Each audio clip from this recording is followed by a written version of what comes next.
Inilah tanda kamu sedang menyia-nyiakan kemampuan terbaikmu. Banyak orang tidak gagal karena kurang potensi, tetapi karena hidup terlalu lama di bawah kapasitas dirinya sendiri. Mereka merasa lelah, stagnan, dan tidak berkembang, lalu mengira masalahnya ada pada dunia, keadaan, atau orang lain. Padahal, seringkali sumber masalahnya lebih sederhana sekaligus lebih menyakitkan. Kemampuan terbaik yang dimiliki tidak pernah benar-benar digunakan. Bukan karena tidak mampu, tetapi karena terlalu nyaman, terlalu takut, atau terlalu lama menunda. Menyia-nyiakan potensi jarang terasa, seperti kesalahan besar. Ia hadir pelan-pelan, lewat kebiasaan kecil yang dianggap wajar.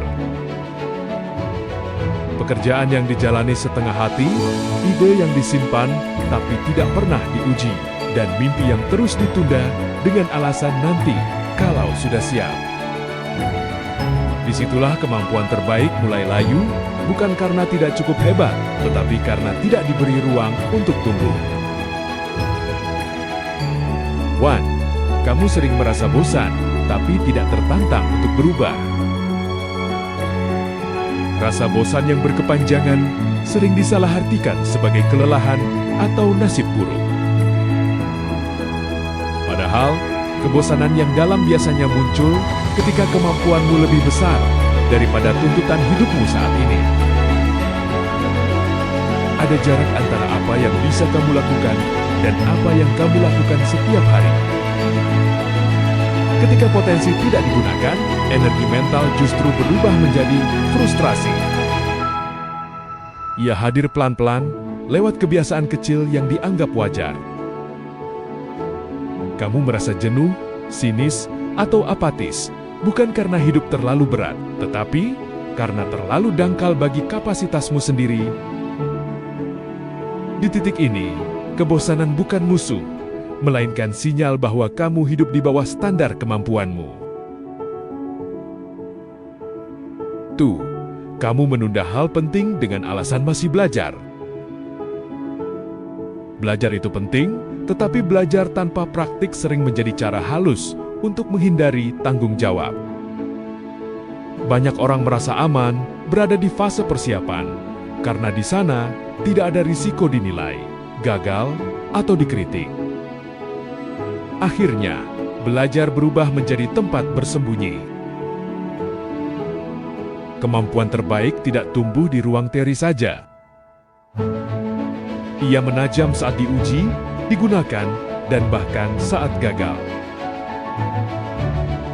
Jika terlalu lama menunggu siap, potensi justru membusuk karena tidak pernah diberi medan nyata untuk bekerja. Sri, kamu sering mengecilkan dirimu sendiri.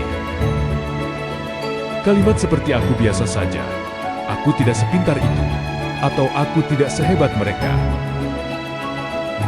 terdengar rendah hati, tetapi seringkali merupakan bentuk penyangkalan terhadap potensi diri.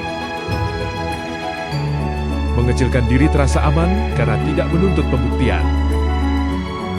Namun, di balik sikap itu, ada kemampuan yang sengaja dikubur agar tidak perlu bertanggung jawab atasnya. Saat kamu menolak mengakui kekuatanmu, kamu juga menolak konsekuensi untuk menggunakannya secara serius. 4.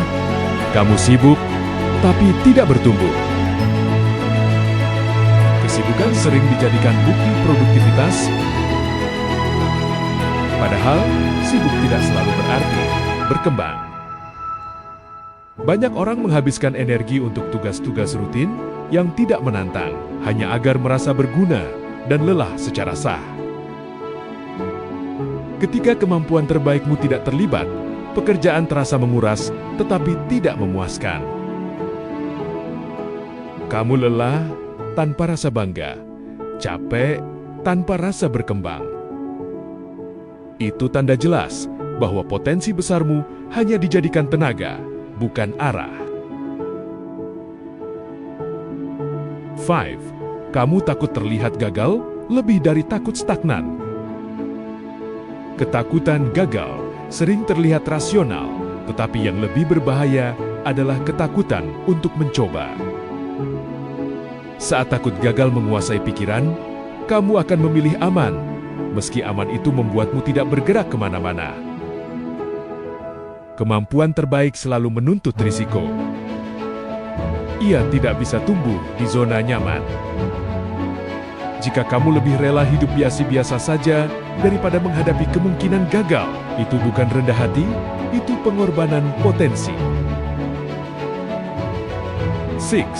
Kamu jarang merasa bangga pada prosesmu sendiri. Orang yang menggunakan kemampuannya secara utuh biasanya punya kepuasan internal, meski hasilnya belum sempurna. Sebaliknya, saat kemampuan disia-siakan, tidak ada rasa bangga, hanya rutinitas yang terasa hampa. Ketiadaan rasa bangga ini bukan karena kamu tidak hebat, tetapi karena kamu tahu, jauh di dalam diri, bahwa kamu bisa melakukan lebih. Dan kesadaran itulah yang diam-diam menggerogoti semangat. 7. Kamu tahu apa yang harus dilakukan, tapi tidak melakukannya. Tanda paling jujur dari potensi yang terbuang adalah kesenjangan antara kesadaran dan tindakan. Kamu tahu langkah berikutnya, tahu risiko dan peluangnya, tahu apa yang perlu diubah, tetapi tetap memilih diam. Di titik ini, masalahnya bukan lagi pengetahuan atau kemampuan, melainkan keberanian untuk bertindak. Setiap hari kamu menunda, kemampuan terbaikmu ikut melemah karena tidak pernah dipanggil untuk bekerja. Menyia-nyiakan kemampuan terbaik jarang terasa seperti kegagalan besar, tetapi dampaknya jauh lebih dalam. Ia menciptakan hidup yang terasa datar, jiwa yang gelisah, dan potensi yang perlahan menghilang tanpa pernah diberi kesempatan. Penyesalan terbesar sering bukan karena mencoba dan gagal, tetapi karena mampu dan tidak pernah benar-benar mencoba. Kemampuan terbaikmu tidak meminta hidup sempurna, hanya kesempatan untuk digunakan. Selama kamu terus menundanya, hidup akan terasa kurang meski secara luar tampak baik-baik saja. Dan ketika kamu mulai berani memakainya, meski dengan takut dan ragu, disitulah hidup mulai terasa penuh dan bermakna. Jangan biarkan api dalam dirimu padam. Klik follow atau subscribe jika kamu siap jadi versi terbaik. Saya dari Terang Dunia TV, tetaplah bersinar.